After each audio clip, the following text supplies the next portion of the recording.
The marabou stork does not inspire admiration at first glance. Its towering frame, bare pinkish head, hunched posture, and massive bill create an image more closely associated with decay than elegance. Yet in the harsh ecosystems of Africa, where death is as constant as life, this bird has evolved into one of nature's most efficient sanitation systems. The marabou stork exists not despite death, but because of it. The evolutionary story of the marabou stork begins in ancient wetlands and floodplains where competition for food was fierce and survival favored those willing to exploit resources others rejected. While many birds specialized in hunting live prey or foraging vegetation, ancestral storks began shifting toward opportunistic scavenging. This transition was not glamorous, but it was effective. Over time, natural selection refined bodies capable of handling rot, bacteria, and extreme dietary unpredictability. Physically, the marabou stork is built for dominance at carcasses. Standing up to 5 feet tall with a wingspan exceeding 10 feet, it rivals large raptors in size. Its massive beak functions as a multi-purpose tool, capable of tearing flesh, crushing bones, and intimidating rivals. The bare head and neck, often mistaken as deformities, are in fact hygienic adaptations. Feathers would trap blood and bacteria, naked skin allows easier cleaning and reduces infection risk. The stork's digestive system is equally specialized. Highly acidic stomach acids neutralize pathogens that would kill most animals. Rotten meat, contaminated waste, and even human refuse become usable fuel. In environments where fresh kills are unpredictable, this physiological tolerance provides a massive survival advantage. Marabou storks inhabit open savannas, wetlands, riverbanks, and increasingly, urban environments. Their presence near human settlements is not coincidence. Landfills, slaughterhouses, and waste dumps offer consistent food sources. While many species retreat from human activity, marabou storks adapt, watching cities with the same patience they apply to plains. Feeding behavior is brutal but efficient. At carcasses, marabou storks arrive quickly, often alongside vultures and hyenas. Despite lacking the aerial finesse of vultures, their size and aggression allow them to dominate smaller scavengers. They wait, calculate, then strike, lunging forward to claim flesh with overwhelming force. Outside feeding events, marabou storks appear lethargic, almost statuesque. This stillness is deceptive. Energy conservation is key to their survival. They spend long hours motionless, scanning landscapes for opportunity. When movement comes, it is decisive. Socially, marabou storks are pragmatic. They tolerate others when food is abundant but show little cooperation. Nesting colonies can number in the hundreds, yet interactions remain minimal. Bonds are functional, not affectionate. Survival leaves little room for sentiment. Already in this first layer of their story, one truth becomes clear: the marabou stork is not a mistake of nature. It is a solution, shaped by necessity, refined by pressure, and perfected by time. As the dry season tightens its grip on the African landscape, life becomes a negotiation between scarcity and endurance. For the marabou stork, this is not a crisis but an opportunity. Where others struggle to hunt or migrate, the marabou waits. Its survival strategy is not built on speed or beauty, but on patience and tolerance for decay, for filth, for what most living creatures instinctively avoid. Reproduction in marabou storks reflects this same utilitarian philosophy. There is no elaborate courtship, no colorful display, no melodic call.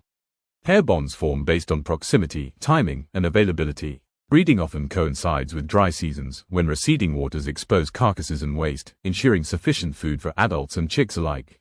Romance is replaced by logistics. Nesting colonies are typically established in tall trees, cliffs, or even human-made structures. These colonies can contain dozens, sometimes hundreds of pairs, yet they are far from harmonious communities.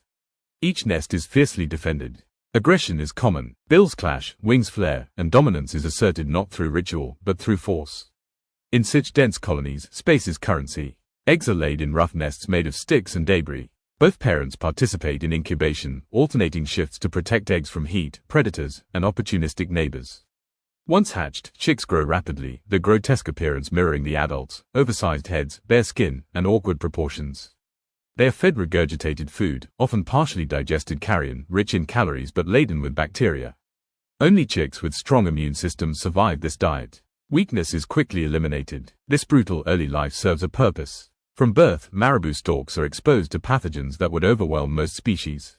Survival selects for resilience at the cellular level. Their immune systems are not just strong, they are conditioned. This makes marabou storks uniquely capable of thriving in environments saturated with disease. Nowhere is this adaptation more evident than in their relationship with human settlements. As African cities expand, marabou storks follow. Landfills become feeding grounds. Slaughterhouses become reliable buffets. Open waste sites provide predictable calories unmatched by natural landscapes. In places like Kampala, Nairobi, and Addis Ababa, Marabou storks are no longer wild outsiders, they are permanent residents.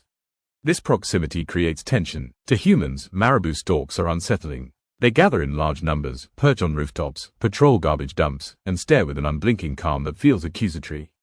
Their size and fearlessness make them impossible to ignore, yet removing them would come at a cost few consider. Marabou storks consume enormous quantities of organic waste.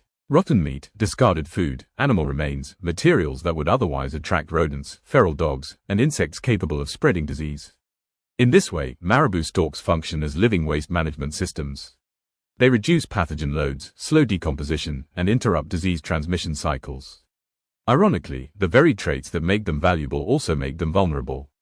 Increased exposure to human waste introduces plastics, toxins, and chemical pollutants into their bodies. Marabou storks are often found ingesting synthetic materials, leading to blockages, malnutrition, and death. Their role as scavengers places them at the end of contamination chains.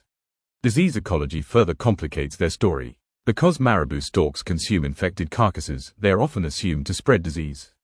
In reality, they more often act as sinks rather than sources, neutralizing pathogens through digestion. However, when populations become unnaturally concentrated around human waste sites, new transmission pathways can emerge, altering epidemiological dynamics. Despite this, Marabou storks show remarkable behavioral flexibility. They adjust feeding schedules to avoid peak human activity. They learn traffic patterns to scavenge roadkill safely. They memorize landfill routines, arriving when fresh waste is deposited. This learning capacity suggests cognitive abilities underestimated for decades.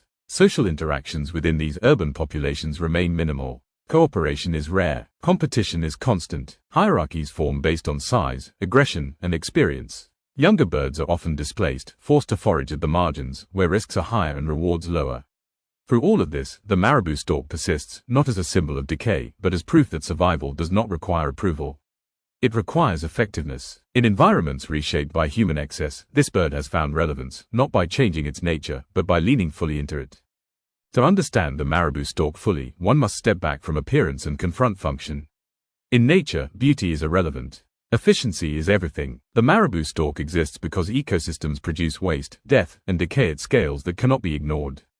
Where flesh rots, where disease threatens to multiply, where nutrients must be recycled back into the system, the marabou arrives, not as a scavenger of last resort, but as a biological necessity. Its ecological role is foundational. By consuming carcasses rapidly, marabou storks interrupt the life cycles of parasites and pathogens that would otherwise spread through insects, mammals, and water sources. They reduce the time organic matter remains exposed, limiting bacterial bloom and slowing disease amplification. In savannas and floodplains, this service directly protects herbivore populations. In urban areas, it protects humans, whether acknowledged or not. Remove the marabou stork, and the vacuum would not remain empty. It would be filled by rats, feral dogs, flies, and microbes, organisms far more dangerous to human health. This is the paradox of the marabou, despised by sight, indispensable by outcome. It performs the work no one else can, or will. The perception of ugliness surrounding the marabou stork reveals more about human psychology than avian biology. Humans associate baldness, decay, and stillness with death. The marabou embodies all three. Its naked head is misread as deformity rather than hygiene. Its patience is mistaken for malice. Its presence near carcasses is interpreted as cruelty rather than cleanup. In reality, the marabou does not cause death. It arrives because death has already occurred. From an evolutionary perspective, the marabou stork represents an endpoint strategy. It has specialized so completely for scavenging that retreat is impossible. If clean environments dominate, it struggles. If waste disappears, it starves. Its survival is tied directly to imbalance. In pristine systems, it is rare. In disrupted systems, it flourishes. That makes it both a solution and a warning. Climate change intensifies this contradiction. Increasing droughts lead to more animal die-offs, creating short-term food abundance for scavengers. At the same time, extreme heat stresses nesting colonies, increases chick mortality, and alters wetland availability. Flooding can destroy nesting trees. Heat can overwhelm eggs. The marabou is resilient, but not invulnerable. Urban expansion adds another layer. As cities grow, marabou storks become more dependent on human waste streams. This dependence creates ecological traps, areas rich in food but saturated with toxins. Plastics accumulate in the digestive systems. Heavy metals enter their tissues. Long-term survival rates decline quietly, unseen. Yet even under these pressures, marabou storks adapt behaviorally. They shift nesting sites to taller, more stable structures. They alter feeding times to avoid humans. They learn which waste is edible and which is lethal. These adjustments reflect intelligence shaped by necessity, not curiosity. Socially, marabou storks remain unchanged. They do not evolve cooperation where none is needed. They do not soften aggression. Their world does not reward kindness. It rewards tolerance for extremes. In this sense, the marabou stork is brutally honest biology, no romance, no symbolism, no apology. If marabou storks were to disappear, the effects would not be immediate spectacle but slow collapse.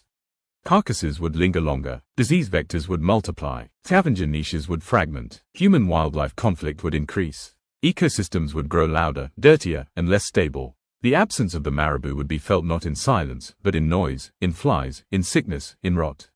The future of the marabou stork is inseparable from humanity's relationship with waste.